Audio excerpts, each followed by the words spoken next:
Irmãos, nós temos a nossa revista nova, se você ainda não pegou. Nas nossas classes nós estaremos aprofundando esses temas. Nas pastorais, a gente traz uma mensagem de inspiração, de crescimento, de conhecimento de Deus, e para que também os irmãos sejam edificados e possam sempre amar mais e mais. Os nossos professores vão aprofundar muito mais esse tema, né, sobre notável oportunidade nas respectivas classes. Eu convido os irmãos a abrirem comigo o Salmo 127, nós estaremos lendo os versículos 1 e 2. Salmo 127, 1 e 2. Abra sua Bíblia nesse texto para a nossa edificação.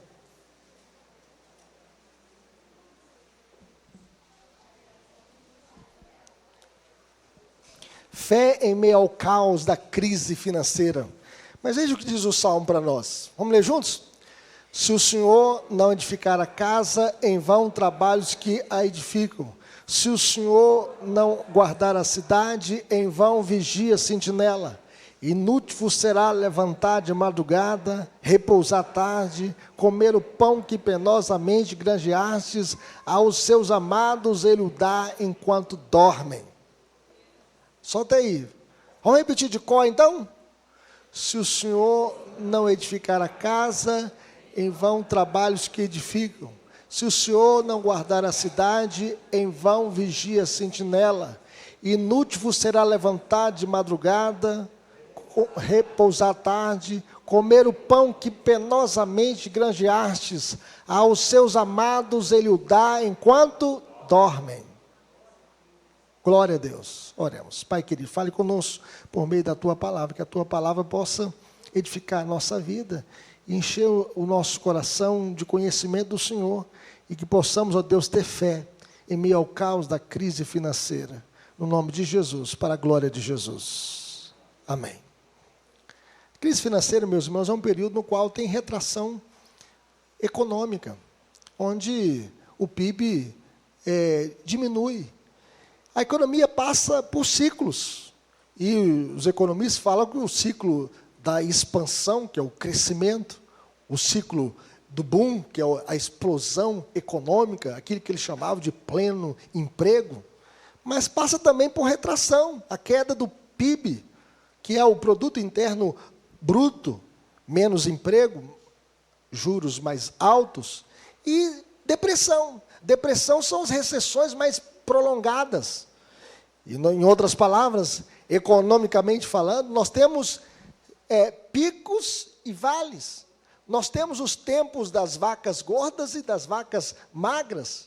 É aquilo que a gente pode perceber no livro de Gênesis, na época de José, a fome mundial, onde o faraó teve um sonho, né? O sonho das 7 vacas gordas e 7 vacas magras, 7 espigas cheias e 7 espigas mirradas.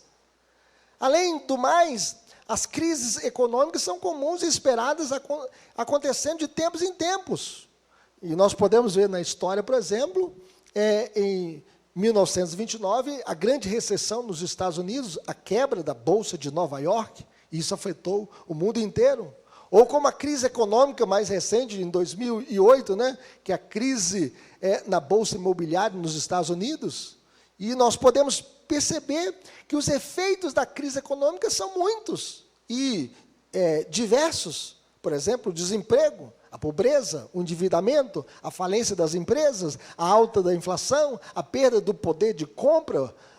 Nós temos alguns, eu não sei se vocês lembram, né, por exemplo, na época que a gente ia no supermercado e vinha comprando e o dono ia mandando o funcionário remarcar o preço. Quem lembra desse tempo aqui? Comprando, né? A inflação chegou a 100%, o dinheiro não tinha valor, né? Mudava, né, o seu poder aquisitivo no mês, né? Porque a inflação corroía o poder de compra. O aumento nas taxas de juros, bem como a ansiedade, a preocupação, a depressão, o medo, a desesperança. Algumas pessoas chegam a tirar a própria vida nesse momento de crise financeira. No entanto, a despeito das oscilações, a despeito dos ciclos da economia, nós temos um Deus soberano que dirige, que cuida, que governa, que dispõe de todas as coisas e que domina o curso da história. Deus está conosco em toda e qualquer situação. Então, como agir diante das crises econômicas? Em primeiro lugar, confiando na providência de Deus. Confiando na providência de Deus. Nada de medo, nada de ansiedade, nada de preocupação, nada de desesperança. A ansiedade é o pecado da falta de fé na providência de Deus. E nós podemos ver que a ansiedade é tirar os olhos de Deus e colocá-los nas circunstâncias, nas crises, nas dificuldades. Deus supre as nossas necessidades. Deus cuida de nós. Nós cantamos aqui. Deus cuida de nós nas desventuras, nas bonanças. Deus cuida de nós com todo amor e em qualquer situação. Deus proverá. O texto que nós acabamos de lê-lo diz que se o Senhor não edificar a casa, em vão trabalhos que edificam. Se o Senhor não guardar a cidade, em vão vigia a sentinela. Inútil você será levantar de madrugada, comer o pão que penosamente granjeastes, aos seus amados ele o dá enquanto dormem. Segundo o reverendo Augusto Nicodemos, aqui nós temos o contraste entre dois trabalhadores. Um vive ansioso, estressado, a sua vida é trabalho o tempo todo, não tem paz, não dorme direito, não tem alegria, não tem prazer no que faz. Mas o outro enxerga a vida na perspectiva de Deus. O outro trabalha duro, mas ele deita e dorme, porque confia na providência de Deus. Enquanto dormimos, meus irmãos, Deus rega a terra com o orvalho e com a chuva. Não foi nessa manhã? Deus mandou a chuva. Deus manda o orvalho do céu. Enquanto dormimos, Ele faz germinar a semente, brotar e frutificar. Em suma, enquanto nós descansamos, Deus trabalha. E Deus trabalha em nós, Deus trabalha por nós, Deus trabalha através de nós e Deus trabalha apesar de nós. Deus está cuidando do seu povo. Ele está conosco. Aos seus amados, Ele o dá enquanto dormem. Mas, em segundo lugar, meus irmãos, como agir diante das crises econômicas? Em segundo lugar, superando a crise com fé e trabalho. Deus não abençoa o preguiçoso. Deus abençoa o homem que trabalha com fé. Sem fé, meus irmãos, nós queremos mais desistir do que persistir. Nós queremos mais olhar para trás do que para frente. No entanto, pela fé nós podemos vencer as crises da vida, uma vez que Deus abre portas onde não há portas e abre caminhos onde não há caminhos. Vamos pensar o seguinte: se Deus abriu uma porta no meio do Mar Vermelho, para passar 600 mil homens, sem contar mulheres e crianças, para que este povo entrasse na terra prometida, será que Deus não pode abrir uma nova porta de trabalho para você? Um Deus que fez o povo passar a pé enxuto no meio do mar, abrindo a porta onde não existia. Deus abriu também o rio Jordão para que o povo adentrasse na terra da promessa. Deus é este Deus que cuida de nós. Deus é este Deus que abre portas. Quantos, meus irmãos, na pandemia, nós passamos aqui, 2 anos da pandemia, tudo fechado, até o shopping fechado, as igrejas fechadas, os comércios fechados. E Deus cuidou de nós. Quantos na pandemia se reinventaram e não desistiram de lutar e de trabalhar, abriram o seu negócio na sua própria casa, abriram o seu negócio usando as redes sociais para atender os seus clientes através da tecnologia, usaram os recursos tecnológicos para manter a renda da família. Deus cuidou de nós. Ninguém morreu de fome aqui, na pandemia, porque Deus cuidou de nós. Então, na crise, nós temos grandes oportunidades aparecem. Na crise da pandemia, por exemplo, a nossa igreja não fechou as suas atividades. Nós continuamos com as portas abertas, transmitindo aqui o culto. Eram 3 celulares para levar esperança, para levar amor de Deus, para levar a palavra do Senhor. Um celular para o Instagram, um celular para o YouTube, um celular para o Facebook e o cachorro latindo do lado, saindo na live. Levando esperança. E outra questão também, os grupos de oração através do Google Meet, as transmissões dos cultos e pregações nas redes sociais, as pastorais nos blogs. Você sabia que a nossa igreja tem um blog? Nós escrevemos muitas mensagens, as pastorais que nós escrevíamos aqui, iam para os blogs, para o WhatsApp. A construção do elevador foi na pandemia. Qual irmão aqui lembra da construção, desde a fundação aqui? Quem veio aqui ver o buraco aqui na régua? Vocês viram porque eu mandei na rede social, porque você não estava aqui, viu? O pastor vai morrer sozinho lá com o pastor Rui. Aí veio uma frase na minha cabeça, o seguinte: se tem um vírus invisível que pode matar, existe um Deus todo-poderoso que pode guardar. Ministério de Ação Social socorrendo os necessitados. Apoio financeiro aos missionários. Lives lidando com a ansiedade. Lembra, Lanes? Lidando com a ansiedade da pandemia. O título está no Instagram da nossa igreja. O cristão e a ciência. O cristão e a ciência. Com a doutora lá do Rio de Janeiro que fazia o tratamento, né, precoce, e ela salvando vidas, e teve uma família aqui em Belo Horizonte que ela cuidou, e Deus guardou essa senhora que ficou hospitalizada, que ficou ruim, e Deus guardou, levando esperança em Cristo nos velórios. Lembra, pastor Rui? Ninguém ia, tinha um protocolo de 10 pessoas, tinha com máscara, álcool gel, né, e não podia ir, e a gente ia, os coveiros recebiam a gente bem lá, não recebia? As famílias, a gente chorando com os que choram, levando esperança, irmãos. Ninguém ia. Então Deus nos guardou. E apesar das crises, nós superamos com trabalho e fé. Trabalho e fé são instrumentos divinos que nos possibilitam vencer as crises. Olhe para a vida de José. Vejam bem, aquele menino de 17 anos, quem sabe franzino, pequeno, perseguido pelos seus irmãos, odiado pelos seus irmãos, porque o pai gostava mais dele do que todos os demais irmãos, e ele então foi vendido como escravo para os midianitas, e foi para a casa de um homem Potifar, e ali ele foi mordomo, ele serviu nessa casa, Deus o honrou, mas foi perseguido também pela mulher de Potifar, que queria ter um caso extraconjugal com ele, mas ele não aceitou o pecado, e por causa disso ele ficou preso 2 anos na cadeia. Ele não ficou ali deprimido, chorando as suas lágrimas. Ele foi trabalhar, foi ser ajudante do carcereiro na cadeia. E ali interpretou o sonho do copeiro-chefe, do padeiro-chefe. E até que ele interpretou o sonho de Faraó. E quando ele interpretou o sonho de Faraó, nesta visão das 7 vacas gordas e 7 vacas magras, ele diz: olha, são 7 tempos de fartura, 7 anos de fartura e 7 anos de escassez. Escolha um bom dirigente, um bom ministro de Estado, para que ele possa gerir no tempo da fartura, e quando chegar o tempo da crise, nós tenhamos mantimento, tenhamos provisão para nós e para o mundo. E quem foi escolhido? José. Se tornou o primeiro ministro no Egito, uma bênção nas mãos de Deus. Meus queridos irmãos, como agir diante das crises econômicas? Em terceiro lugar, praticando a caridade e a compaixão. Na crise nós somos chamados a socorrer os que sofrem. Nós não podemos ser omissos, não podemos passar de largo como fizeram o sacerdote e o levita. Lembra da parábola do bom samaritano?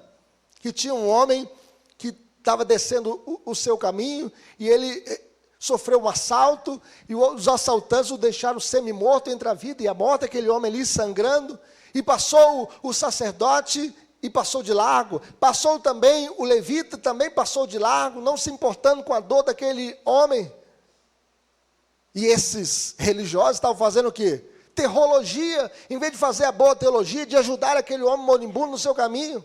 Mas até que passou por aquele caminho, um homem que seguiu o seu caminho, esse samaritano, e ele viu aquele homem, chegou perto, desceu do seu animal, e viu aquele homem sangrando, cuidou dele, aplicou óleo e vinho em suas feridas, e com todas as forças do seu corpo, colocou sobre o seu animal, levou para a hospedaria, cuidou dele, deixou 2 denários ali para ele, e disse: se alguma coisa gastares a mais, eu te indenizarei. Na crise, meus irmãos, nós não podemos passar de largo daqueles que sofrem, nós devemos ajudar. A filosofia do ladrão é: o que é seu é meu. A filosofia da morte, a filosofia da destruição, a filosofia da corrupção, a filosofia do sacerdote e do levita é a filosofia do que é meu, não estou nem aí para você. É a filosofia da indiferença, a filosofia do egoísmo. A filosofia que diz, cada um por si, Deus por todos. Mas a filosofia desse bom samaritano é, o que é meu é seu. Essa filosofia da ajuda, da caridade, do amor e da compaixão. É assim que nós devemos proceder, porque foi assim que Jesus fez por nós. Quando ele olhou do céu à terra, não viu um justo sequer, só viu pecadores. E ele nos amou com amor eterno, e se compadeceu de nós, e nos redimiu com o seu sangue na cruz do Calvário, morrendo a pior morte, deu a sua vida por nós na cruz do Calvário. E é por isso que nós devemos ter o nosso coração cheio de misericórdia, porque Deus foi misericordioso para conosco. Finalmente, meus irmãos, aplicações para a nossa vida, como viveremos?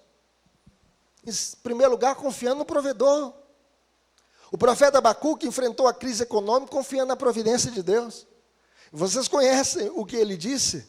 Ele diz o seguinte, quando ele estava ali, sabendo que os caldeus iam invadir